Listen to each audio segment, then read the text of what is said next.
Yeah, thank you so much. Very excited to be here. We know it's only us between lunch, but we still hope we can give you an exciting presentation. We're gonna go talking about boot vectors, double glitching, more in detail like how we bypassed RP2350 secure boot chain. I'm Marius, with me is Tom. I'm working as an assistant professor at the University of Birmingham these days. That's Birmingham, UK. And I would say my research area is everything low-level security. So from, glitching, embedded systems, a little bit of cellular stuff, all the fun things deep down in the hardware. Yeah, my name is Thomas Roth. I'm a founder at hardwear.io. I'm a security researcher and consultant and trainer for, all kinds of hardware and firmware stuff. Yeah. And in this presentation, we have more or less the following 4 chapters prepared. We will talk first a little bit in general about the RP2350, or the main chip powering the Raspberry Pi Pico 2. Quick show of hands. Who already got hands on a Pico 2? Yeah, very good. It's already out there. Amazing. Then we're going to talk about the RP2350 Hacking Challenge, or why we even did all of these stuff. Then we talk about our attacks and also about the successful breaks of other people, and conclude with the lessons learned for both us as researchers and potentially for the chip industry. So let's take it over to you. Yeah, let's start with the RP2350. So if you followed me in the past, you know that I've done everything, like all attacks in the past few years with the Raspberry Pi Pico. And so one day I woke up to a message essentially saying, "Hey Thomas, can you do some hacking for us? We are building a secure RP2040 successor." I was like, yes, hell yes, let's go. And then that's where I first heard about the RP2350. And so after signing some NDAs and stuff, I learned that there's this new chip coming up with a Cortex M33, which I've broken in the past, dual core 150 megahertz. And it's not just an ARM processor, but it also has 2 RISC-V cores just because they can. Like there's no good reasons for it. They just wanted to, which is awesome. But what's really special about this chip is that it also comes with a lot of security features that are very unusual for a very cheap microcontroller. So the RP2350 has Trust Zone M. That's part of the Cortex M33. But it also has glitch detectors, so active measures against fault injection. It has something they call the redundancy coprocessor, which is a coprocessor that's designed to, again, harden against fault injection. It has secure boot, encrypted boot, secure OTP, and so on and so forth. And all of that in a $1 microcontroller. And so we started working with them, did a lot of fault injection evaluation for them and so on, and essentially tried to prepare us as good as possible for the real world. And then we kind of discussed how can we launch this in a nice way, and where do you best launch a secure chip? Any ideas? Obviously at DEF CON, because where else would you find more hackers? And in fact, they sponsored the batch, and essentially every DEF CON attendee got their hands on the RP2350 on day 0. And now we kind of brainstormed a lot with Raspberry Pi on how do we get the hackers interested in this and try to actually break all these security measures. And we came up with the RP2350 Hacking Challenge. And so essentially a chip bug bounty where if you manage to hack certain parts of the RP2350, you win $10,000. And so I was like, yeah, but you will not get people to glitch it on site on their batch because they don't want to break their batch. So we pitched to Raspberry Pi, what if we give researchers a ready-to-glitch RP2350? So all voltage rails exposed, everything already ready to just get started immediately at DEF CON. And so we did that. We had a nice booth at DEF CON where we tried to get people interested. And that's where I tried to nerd snipe Marius with the RP2350. Yeah, exactly. I just was around at DEF CON this year and met Tom again, just hang out a little bit with him. And he told me, hey, look, there's this new chip and I have this board. Do you want to hack it? I said, I don't know. I kind of have other plans these days. I don't have too much time.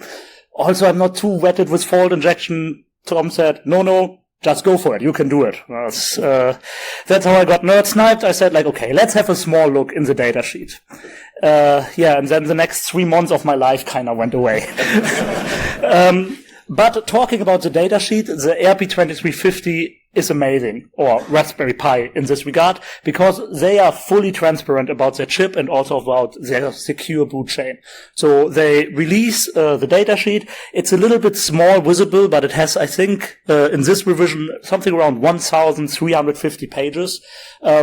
So that's a good amount of pages for a datasheet. There's lots of good stuff documented.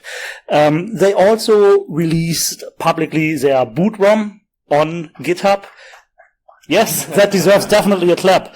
And even more, not only the source code, also the binary artifacts. So what's running on the actual chip is also there. I don't need to deal with compiling anything. I can just fetch the binary. I can also throw the source code away, because looking into Ghidra is more fun than looking at the source code. So anyhow, I started digging through the datasheet to kind of understand the challenge setup and what kind of security features are there. And one of the really, really core elements, which also is used by the challenge, is the one-time programmable memory. This is an anti-fuse memory, which, as the name suggests, can only be programmed once. So you can only burn in values one time. And it's used to configure the chip, like a lot of different things. For instance, for enable, or which cores are enabled. Remember, it has a Cortex M33 core, but also a RISC-V Hazard 3 core, like there are dual architectures on there. And the OTP configures what's going on. It also can lock down debug access so that you're not able to debug the chip anymore. Very useful if you run a challenge, right? That people cannot just debug the chip. Enabling the different glitch detectors. And also there's a flag for enabling secure boot. And obviously you can only write to this once, because once secure boot is enabled, it is enabled and cannot be disabled again. It also supports, or it also has additional rows in the one-time programmable memory where you can store different datas. And these data, or these rows, can be configured in different ways. They can be locked. So you can have rows which are, for instance, read-only, or which can be written again later, or some which can only be read-only later from the secure vault of the RP2350. So overall, quite a cool piece of additional hardware which the secure boot chain uses. Then another key security feature is the redundancy coprocessor. So this is also a complete custom edition by Raspberry Pi. This redundancy coprocessor has various additional instructions, or with MCC coprocessor access instructions, you can do different things. You can enforce stack canaries in hardware, which is quite cool, so you don't have to deal with software canary constructs anymore. They can introduce randomized delays. If you think about fault injection hardening, it may make your life a little bit harder if there are random delays in the code. They also have sequence count checking, so to make sure that code is executed in the right order of operation. They do integer validation, so you can compare integers securely to certain values.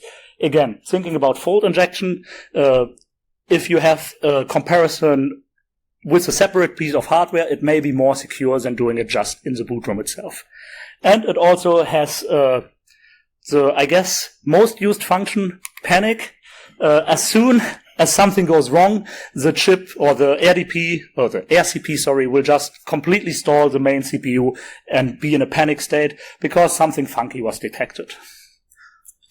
Yeah, the other important security feature are the glitch detectors. And if you've done any embedded consulting, one of the most common questions is, how do we protect against fault injection? And the answer is, get a chip with, glitch monitors. And which ones can I get? And you execute this 100-page NDA with STMicro or so. And in this case, they even describe, like on the flip-flop level for the RP2350, how the glitch detectors work. And so essentially, it's based around 2 flip-flops. And on each system clock cycle, the flip-flop will switch. And you can see that the inverted output of the flip-flop gets fed back to the input. And now for the bottom flip-flop, there's actually a short delay in the propagation of the signal. And so the idea is, under normal circumstances, the output of these 2 flip-flops should always be identical. And if there was a fault, the fault should be at a single point in time. And so it should only affect one of the flip-flops, which will cause, the glitch to be detected, and the chip will panic. Now, there are multiple of these glitch detectors in the chip at different physical locations. I think it's 4. And we can even set the sensitivity of the glitch detector by essentially setting the delay time of them and so on. So they're really nice. They're based on a paper that was published a while ago. If you're interested in that kind of stuff, it's a great read. And so, yeah, armed with all those security features, we designed the challenge. So essentially, we decided to hide a secret in the OTP of the chip. Then we enable secure boot and mark all the OTP pages where the secret is as non-readable. And then, we let the community go wild and use any means they can to somehow get those bytes out of there. Or, in other words, as a challenge participants, it looks something like this. The task is clear. Read 16 bytes from the one-time programmable memory. Win $10,000. Easy. Even after inflation, that's $625 per byte. So, as said, lots of months later, quite some evening hacking sessions. Fast forward to January 2025. I need to get the year right. It's January 2025. Raspberry Pi released a blog post that security through transparency, their hacking challenge results are in. So they announced 4 different winners for the challenge and 1 additional attack, which also worked.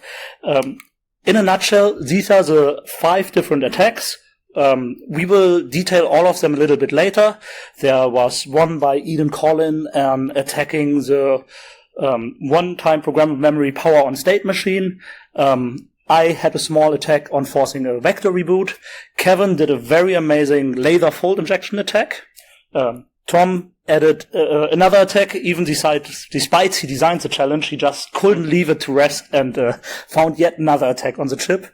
And then we also had a completely different approach with just using a FIP to read out the memory directly, or the antifuse memory directly. So we will talk about our attacks in a little bit more detail, but all of them are really great. The OTP PSM has a talk at the Chaos Communication Congress from last year. The laser fold injection has a really, really great blog post. It will be the best blog post you ever read, promised. And the FIP antifuse extraction one has a technical white paper and also a paper at Wood this year. So there are plenty of information about these 3 attacks, and we are here to spread the word about our attacks. So let's start with my attack, which is on forcing a vector boot. And for this, it makes sense to first look a little bit into the boot process of the RP2350. The upper part of this figure is more or less as it is in the data sheet. So this is the power on state machine where things are happening early during power on. The lower part is the boot code in the firmware. So I basically reverse engineered it by looking both at the source code and the binary code. And the chip starts going, boots up, and there's one very interesting check early on, which is it checks the so-called Powman boot vector. So the power manager and also the watchdog, 2 peripherals, have some certain MMIO registers, which if they are set, would go into a special boot mode, which is the so-called vector boot. And this vector boot would basically take a program counter and a stack pointer value and directly boot there. And that's happening all before any secure boot verification. So this is something I found on day 0 at DEF CON in the data sheet. And amazingly, not only Tom was around at DEF CON, but also the folks from Raspberry Pi. And I went up to them and showed them the data sheet like, hey, this doesn't look right. What's going on? And they said, nah, we took care of it. It's fine. Don't you worry. Okay. So couple of months more and turned out not to be fine, but we will get to that.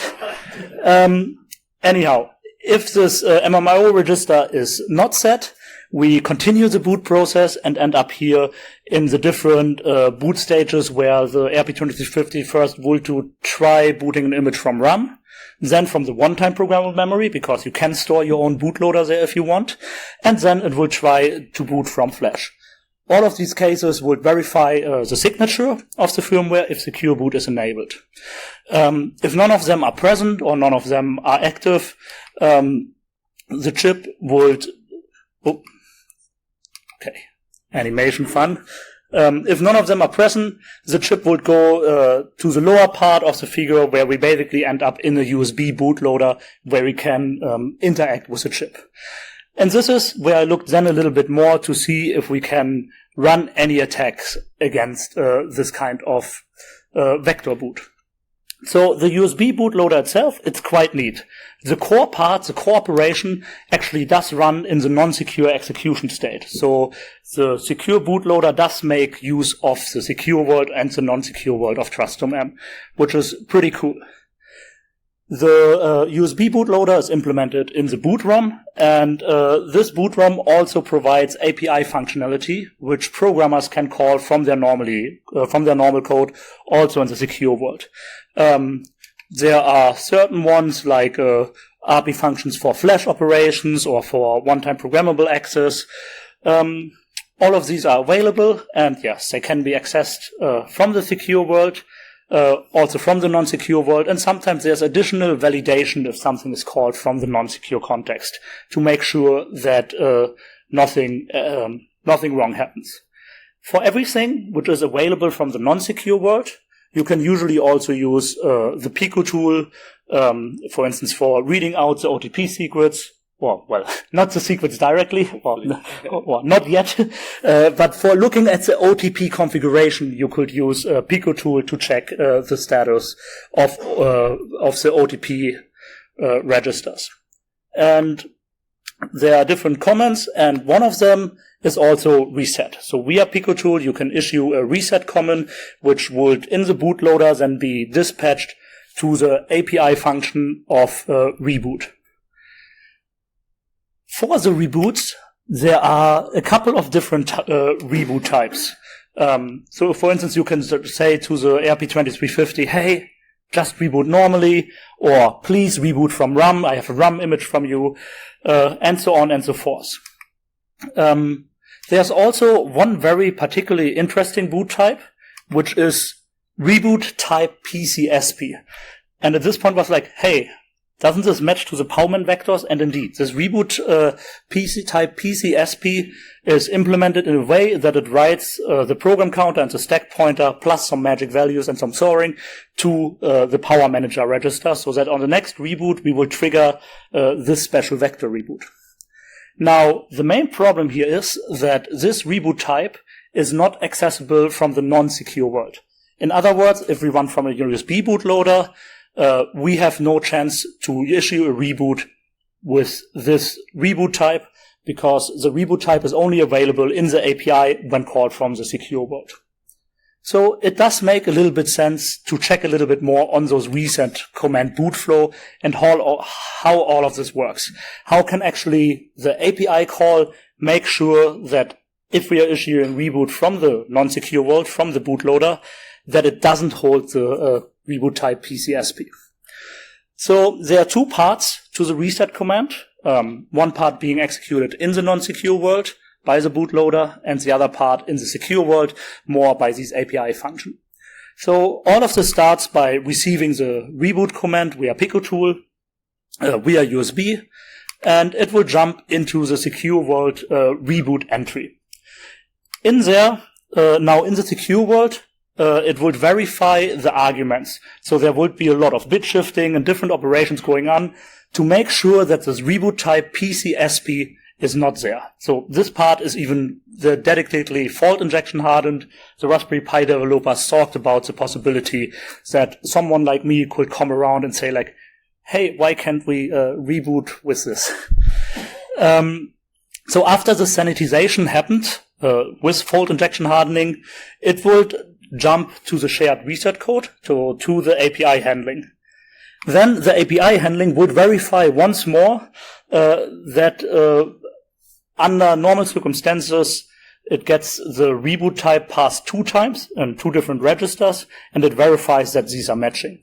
The intuition here is again, if we were fault injection or glitching and will change one of the registers to hold the reboot type PCSP, we would lose because the other register doesn't match. So another part of hardening here. So even more amazingly being aware of this particular issue which could arise.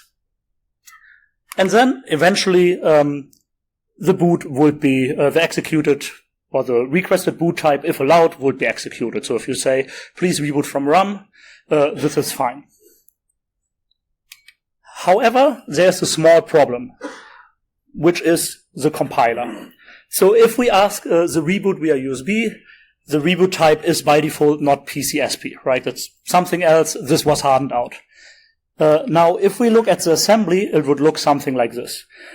We see the entry of the API function, and we see two highlighted instructions here. The first one is a compare to register 5 to the value of OX0D. In this context, register 5 holds the reboot type, and it checks whether it's type OXD or not. OXD corresponds to reboot type PCSP. And then it does a branch not equal. So if it's not 0XD, it will jump to all of the other reboot types and dispatch it. Now this means there is a fall through. If we were able to skip one of these two instructions, either the compare or the branch not equal, we would fall through to the execution branch of actually do reboot type PCSP.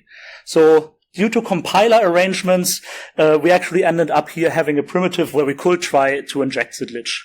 So let's try to glitch. Now, there may be one question, right? We introduced their glitch detectors. So what can we do about them? We started with having a small physical setup, and this is kind of already the second iteration. The first one was even more simple, and you will see the setup building up over time in complexity and messiness of wires. But for bypassing the glitch detector, these were kind of the first experiments I did, and we did some experimental profiling. The glitch detector, remember, it's based on the clock cycle, and it's calibrated to work with a normal clock of the RP2350 around 150 megahertz. However, the bootloader runs at a lower clock frequency. So this means suddenly the window where the glitch detector could detect something opens up by quite a bit.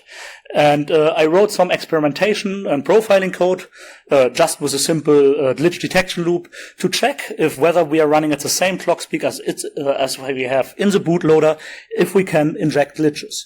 And indeed, it's a little bit difficult to see on this dot matrix here, but we do have some blue dots, which also corresponds to log outputs that we had successful glitches at a certain delay, even with the glitch detector enabled at the highest sensitivity.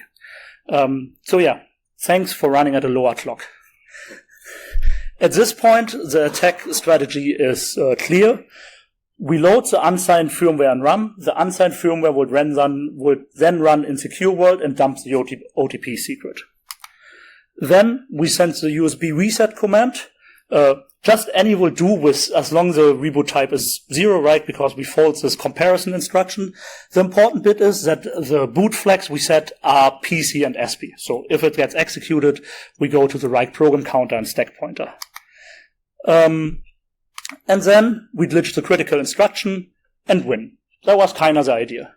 So here again, I then, after trying a bit and not succeeding, I started, okay, let's maybe verify feasibility first. Let's make sure that what I'm doing makes sense. And if I had a successful glitch, we are actually skipping and ending up at the right location. So this is already an iteration of a setup. We see here in the middle how I also broke out the USB connection with a little RP2040 in the middle, or Pico 1, to kind of build a trigger signal to understand what's going on. It didn't go too well, but the other important part on this image is down here, the Pico probe.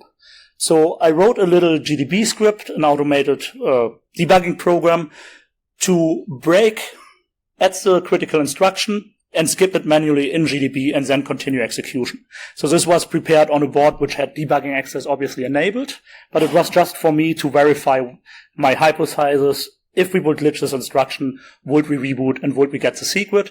And this worked. Verifying feasibility was a success, so I was quite optimistic we should be able to glitch. And then the setup gets more and more convoluted. Like, we're trying around, we're not glitching, we're suddenly starting to attach a logic analyzer and oscilloscope to see what's going over the wire on the USB buff. we added a file whisperer to our setup because our manual RP2040 USB trigger was not good enough. Lots of stuff happened. And this really is the story of, we always, so both in a talk, but also when doing research, we have this expectation, right? There's the setup, the idea. We do the glitch. We run the attack code. We win and get money, right? That was the dream.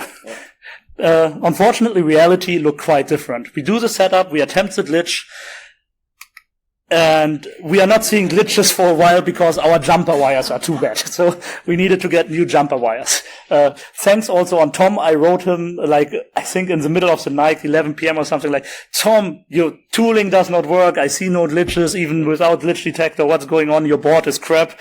He answered, sent me a picture, sent him a picture, and he answered back, yeah, use different wires. I was like, okay, fair. So it wasn't his board, was my wires. So small tip here, if you are glitching, don't go for cheap jumper wires. As I said, I was not into glitching too much before. Then in all this analysis of USB traffic, I was looking on the traffic and was like, I don't see, this doesn't look like USB. Nothing is looking right here. Why is the Saleh failing me? What's going on here? And a colleague eventually looked at me and said, hey, what's your sample rate? And I opened the settings, was like, oh my gosh, it doesn't use the highest sample rate by default. It's on me. So yeah, there was also a roadblock. Then the front fell off. Airplanes have different fronts falling off these days. Kinda happened the same in my experiment setup. So from those Raspberry Pi playground boards, I only had, I think, 1 or 2 available. And for the one I used for experimentation, the one which was locked down sufficiently, the reset button fell off because I was manually resetting this so many times. So then I needed to be a little bit more strategically about when to flash and how to flash. And so on and so on. Right, setups get even more messier. The wires just, I don't have it under control at this point anymore. I still didn't see a successful glitch, and I was a little bit going crazy about it because, in my opinion, everything should work. And again, Tom stepped in and said, like, hey, dude, I believe what you did is convincing enough. Maybe just send it to Raspberry. And that's what I did. And Raspberry came back and said, yep, that will do it. We do think that is a valid entry. So yeah, unfortunately, no end-to-end glitch to this day, but we are very convinced it should be possible. Awesome.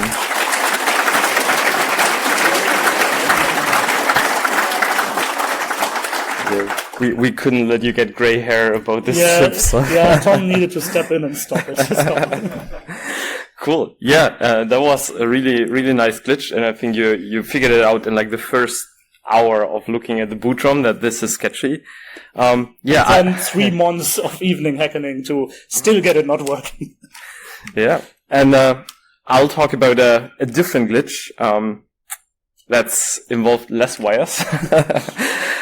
So to give you some context on this, so during boot, the boot ROM needs access to the OTP memory, so it can't be always locked from being readable because that would render it useless. And so essentially, during early boot, it's readable. And that kind of gives an interesting question, which is is the OTP then locked, and when is it locked in the boot chain? And so essentially somewhere later, if the chip is secured, the OTP will not be readable anymore.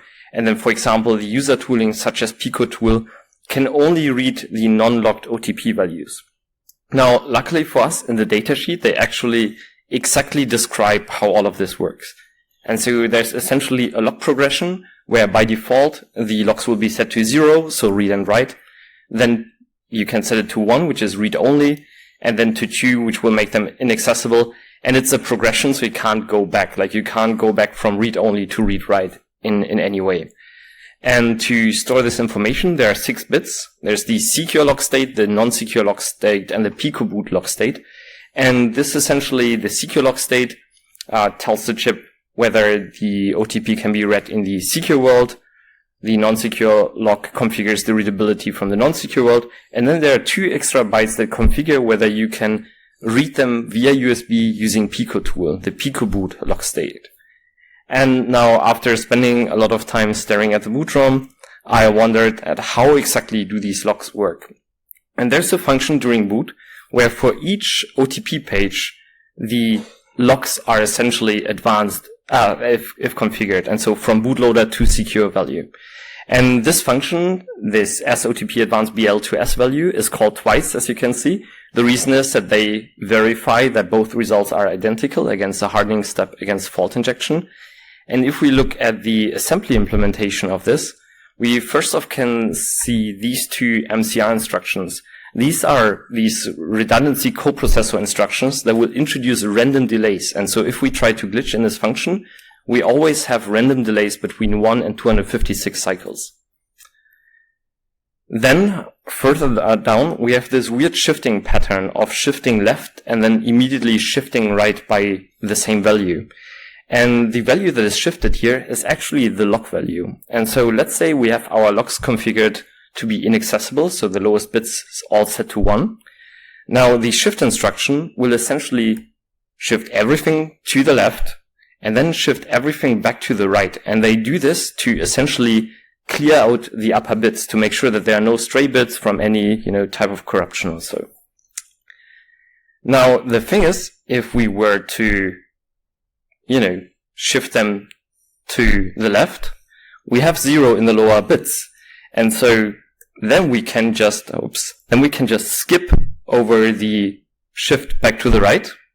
And suddenly we would write 0 to these lock registers. And so our OTP bits would still be accessible. And interestingly, the hardware accepts this. Like, they don't care that the upper bits are set. And this also means that the whole shifting left and right is actually not necessary. Like, they could have just removed this and would work fine. And it would not be as glitchable as this might be. Now, the problem is we have to glitch twice because this function is called twice. And afterwards, the redundancy coprocessor is used to verify that both values are equal.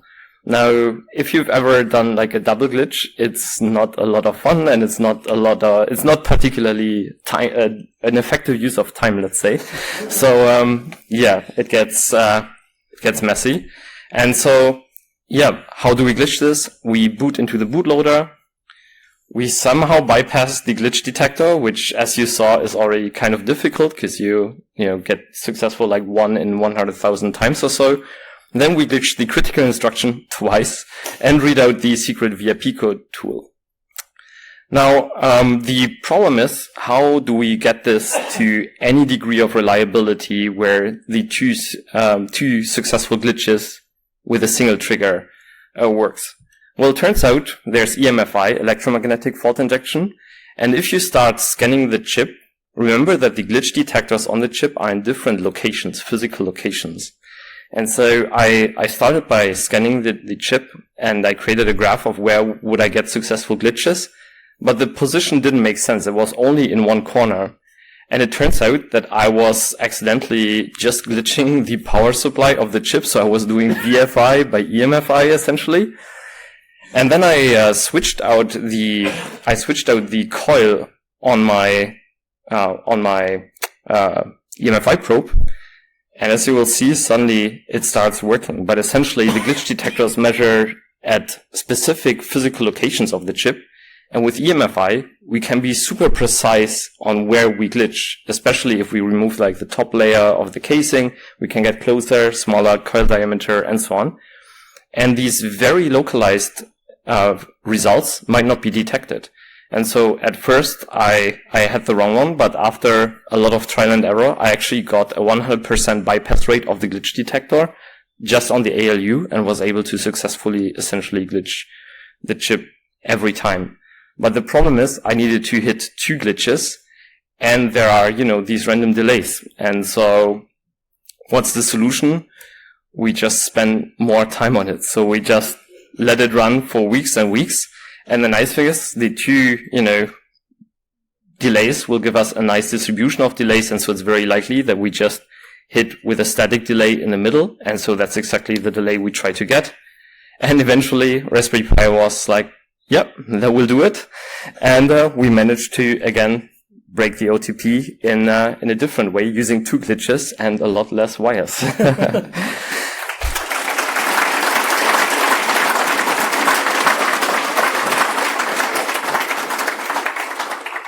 Yeah. Let's also very briefly talk about the 3 other attacks, because they are also very, very cool. And even, like, if we could, we would give this talk with 5 people, because all of these attacks are awesome. So let's briefly talk about Eden's attack.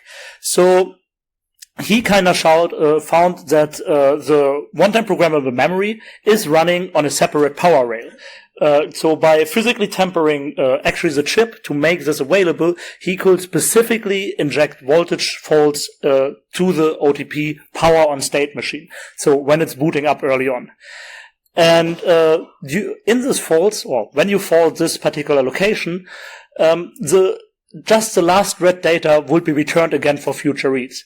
And if you think about it, the OTP configures a lot of the like boot state, which cores are enabled, if debug is on, and so on.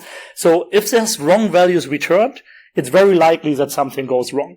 And indeed, with Eden's attack, the way the bits came out by accident aligned to a way that it would re-enable debug, also enable the RISC-V core. So he would basically have then full control over the chip and could do anything he wanted. So it's really fantastic. I recommend to watch the talk. Yeah, and then the other attack is laser fault injection by Kevin Cordesis, and read this blog post. It's the best blog post you will ever read. It has like 3D animations of the entire setup, 3D models, and so on. But essentially what he did is he built an open source and super cheap laser fault injection setup and broke the chip with it. Now, funnily enough, he doesn't do this for a living. He just decided to do it, essentially, which is really nice. And this is his setup. He essentially 3D printed the open flexure delta stage, and then built his own laser fault injection adapter for it. Then he took a small, like, Dremel-like device, removed the backside of the chip just by hand, like this is not professionally done, just like grind it off, pull it off, designed a PCB to put this on, and then started to do like a nice IR scan of the chip, and built an LFI setup where you could just, bang lasers. Yes, which is obviously the best way to hack things. And eventually he figured out that if he shoots lasers at this particular point on the chip, and he even has like nice videos of the laser firing at the chip, that he can, disable the security features and read out the OTP. Again, like, read this blog post. It's amazing, and amazing detail, and everything is open, and yeah. And the last attack is also amazing because it goes a completely different route, right? Like, we are all dealing with, okay, let's try to do some glitching, to either bring up debug access, execute our code, or directly read out the value stored in OTP. Well, reading out the value stored in OTP also work in another way. If you have good lab-grade equipment, like focused ion beams and similar, you can, shoot ion beams against your target, against the OTP anti-fuse memory array, and read out the set bits directly. Of course, there was also a lot of additional puzzles to be solved to get that up and working, but here's an image, I think it's from their technical white paper, where they really show how they could, with FIP extraction, really read the single bits, and again, read out the OTP, right, like winning the challenge. Yeah, so after all of this was done, you had a secret chip with 5 vulnerabilities. What do you do? Well, Raspberry Pi was first super open about it, and they fixed all of the issues, all the glitching issues and so on in different chip revisions. I don't think A3 was ever publicly available, but A4 is the current stepping you can get. And yeah. Also, a small note here, again, a big clap to Raspberry for a chip manufacturer. These are amazing turnout times. The chip was released last year in summer. This year in summer, we already have A4 with all of these bugs being found during November to December being fixed. Like, a full redesign and tape out is, in my opinion, really amazing in this time frame. Yep. And so the anti-fuse extraction is, there's a limit to what you can do, quite frankly.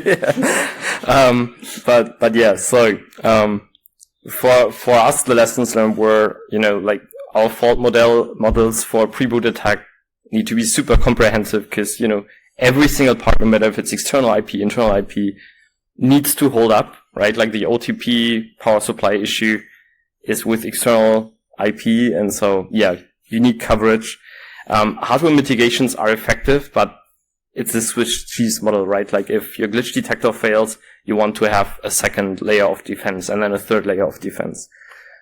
Boot paths are complicated and can be interesting. And then like laser fault injection is not as expensive as, a lot of chip vendors would like them to be. And finally, chip bug bounties work. Like the coverage we got just by saying, hey, please hack this chip was really nice. So, yeah. Yeah, to sum up, really, in my opinion, security through transparency is awesome. Like, it's really fantastic. And now, before we go to the questions, I know you're ready, sorry for that. One more last thing. Like, there's more. There's a second hacking challenge going on right now. So if you want to, again, hack the RP2350, you can try to side channel their new AES implementation and this time win $20,000. Okay. That's us.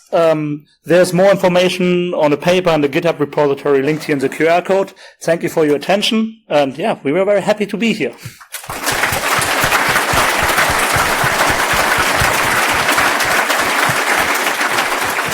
Thank you, Marius. Thank you, Thomas. Do we have questions from the audience? We have here. Thank you for an awesome talk. I have a question to Marius.